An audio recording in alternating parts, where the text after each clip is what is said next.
అదే మన దీంట్లో చెప్తారులే, అంటే శాస్త్రంలో అమ్మవారు ఎక్కడ ఉంటుందంటే ఈ బ్రుకుటిలో ఉంటుంది, అది కారుతుందట, నోట్లోకి వస్తుందని. మన సాహిత్యం ఏదైనా కవిత్వం ఎవరు రాసినా ఎవరు చెప్పిన పాండిత్యమైన సాహిత్యం బ్రుకుటిలోంచి నోట్లోకి వచ్చి బయటకు వచ్చేది అని. అలా ఆ క్షణం అమ్మవారు ఏమైనా పూనిందేమో అక్కడ బ్రుకుటి మీద కూర్చొని.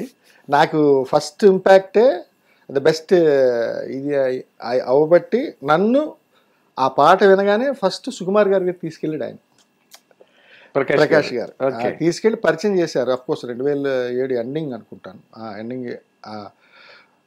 అప్పుడు పరిచయం చేశారు ఆయనకి. ఇలా మంచి ఇలా నేను చెప్పగానే 20 నిమిషాల్లో పాట రాశాడు సుక్కు అని ఏదో ఆయన చెప్పాడు ప్రకాష్ గారు.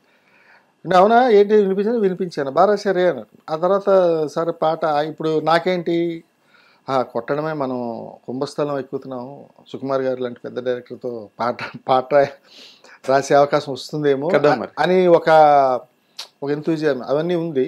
బట్ ఆయన దగ్గర అలా జర్నీ వెళ్తూనే ఉన్నా. జగడం సినిమా కూడా అయిపోయింది, దాంట్లో పాట రాలే. ఆ తర్వాత ఆర్యా 2 ఇంకా ఎండింగ్లో అంటే 2009 ఎండింగ్లో నాకు అంటే 2.5 ఏళ్ళు దాదాపు సుకుమార్ గారికి అలా ప్రయత్నిస్తూనే ఉన్నా, వెళ్తూనే ఉన్నా ఇప్పుడు. అంటే ఇంకా వదలలేదు ఆయన్ని పట్టుకుని. ఇంకా లాస్ట్ మూమెంట్లో ఈ ఒక్క పాటే ఉంది, ఇది మీ బాగుంటే ఇస్తా అని చెప్పేసి ఆ 2009లో ఇవ్వడం. ఇవాళ మధ్యాహ్నం కరెక్ట్గా 2:30కి ఇచ్చారు చూను, నాకు బాగా గుర్తుండి ఉంటే. రేపు ఉదయం 10 గంటలకి నేను మళ్ళీ పాట తీసుకొచ్చి రాసి ఇచ్చా ఆయనకి, సుకుమార్ గారికి. అన్నపూర్ణ స్టూడియోలో ఏదో 8 షూట్లో ఉంటే ఈయన ఎప్పుడు వచ్చారు అన్నారు. సార్ పాట రాసాను సార్ అన్న. ఏంటండి మీరు ఫాస్ట్గా ఉన్నారు, పాట రాస్తారంటే ఆయనే జనరల్గా ఒక వెర్షన్ రాస్తే ఎవరైనా చూస్తారు, అది ఇలా కాదండి మరోలా ఇంకేదో చేంజెస్ ఉంటాయి కదా. ఆ పాట కూడా అదే మనకి పేరు వచ్చిన ఆర్యా 2లో ఉప్పెనంత ఈ ప్రేమకి గుప్పెడంత గుండె ఏమిటో చెప్పలేని హాయికి భాషే ఎందుకు, ఫస్ట్ సాంగ్ అది. ఆయన పాట అంతా విన్నారు, చరణాలు కూడా వినిపించాను, లేచి నించున్నారు. ఏంట్రా పాట పోయిందిగా ఉంది, మరి ఏంటి కోపం వచ్చిందేమో ఏంటో తెలియదు కదా మనకి. ఫస్ట్ పెద్ద భుజమే చేసేశారు. ఇంత బాగా రాస్తారని తెలిస్తే 2.5 ఏళ్ళు తిప్పించేవాడిని కదండి అని ఓపెన్గా చెప్పారు. అదేలే అని అన్నారు. అది చాలా అయిపోయింది పాట, మీరు 2 చరణాలు ఏమున్నాయి అది ఓకే, పల్లవే మనం రాసుకుందాం అని చెప్పి ఆ పల్లవికి ఇంకో 1 మంత్ అయితే పట్టింది.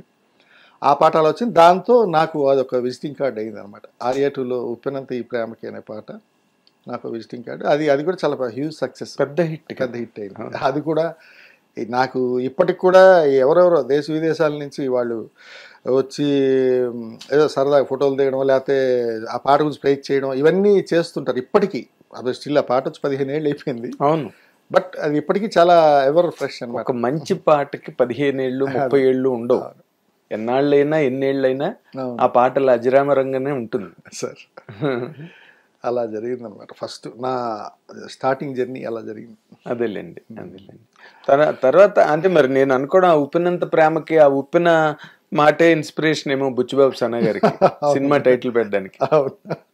అవును అయ్యుండొచ్చు కదా, అయ్యుండొచ్చు. ఎందుకంటే పాటలు చాలా ఇన్స్పైర్ చేస్తాయి టైటిల్స్.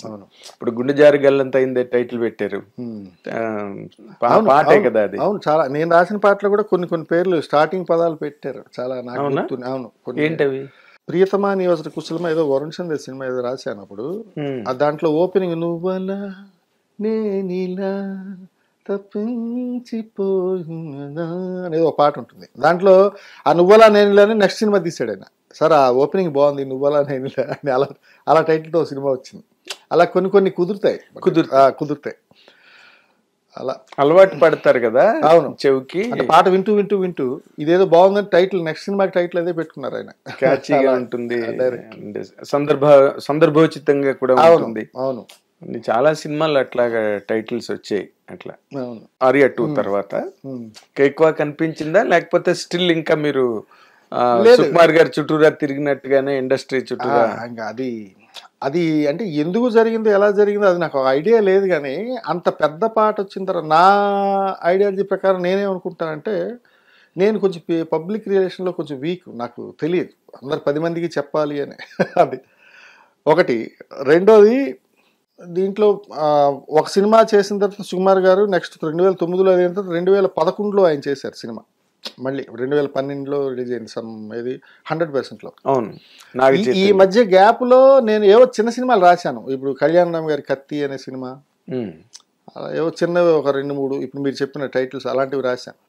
కానీ ఏంటంటే తగినంత పబ్లిక్ రిలేషన్ లేక ఆగిపోయిందేమో. మధ్యలో చాలా గ్యాప్ వచ్చింది నాకు, అంత గొప్ప పాట రాసిన. అంటే నాకు అర్థం కాలేదు, ఇంత పెద్ద ఒక పాటే మరో పాటను తీసుకొస్తుంది అన్నది నా మైండ్ సెట్. మామూలుగా అవును, మీ మైండ్ సెట్ కాదు, ఇండస్ట్రీలో అదే రివాజు. ఒక మంచి సినిమా 4 సినిమాలు పట్టుకొస్తుంది. ఒక యాక్టర్ కైనా, ఒక డైరెక్టర్ కైనా, ఒక యాక్ట్రెస్ కైనా, ఎవరికైనా. అలాగే ఒక మంచి పాట 100 పాటలు పట్టుకొస్తుంది. అవును. హిట్ టీవీ యాప్, ఇందులో short news, live news, entertainment shows, movies, digital magazines తో పాటు మీ జిల్లా వార్తలను కూడా ఫ్రీగా చూడొచ్చు. ఇంకెందుకు ఆలస్యం, వెంటనే హిట్ టీవీ యాప్ ని డౌన్లోడ్ చేసుకుని ఫ్రీగా ఎంటర్టైన్మెంట్ పొందండి. Hit TV app. Hit TV app. Please download hit TV app. Hit TV app ని ఫ్రీగా డౌన్లోడ్ చేసుకుని ఎంజాయ్ చేయండి. మీకు నచ్చిన ఎంటర్టైన్మెంట్ కోసం హిట్ టీవీ యాప్ ని ఫ్రీగా డౌన్లోడ్ చేసుకుని ఎంజాయ్ చేయండి. హిట్ టీవీ యాప్ ని డౌన్లోడ్ చేసుకుని ఆస్వాదించండి, ఆశీర్వదించండి. ఇంతమంది సెలబ్రిటీలు హిట్ టీవీ యాప్ ని డౌన్లోడ్ చేసుకోండి అని చెప్తున్నారంటే ఎంత మంచి యాప్ ఆలోచించండి. అమెరికా అమెరికా అమెరికా అమెరికాలో చదవాలనుకునే వాళ్ళకి విశ్వసనీయమైన పేరు మన శౌర్య కన్సల్టెన్సీ. UK లో 1 year masters, UK లో 1 year masters, 2 years work permit up to 5 years visa. Contact Shaurya Consultancy. Contact 89851 89851.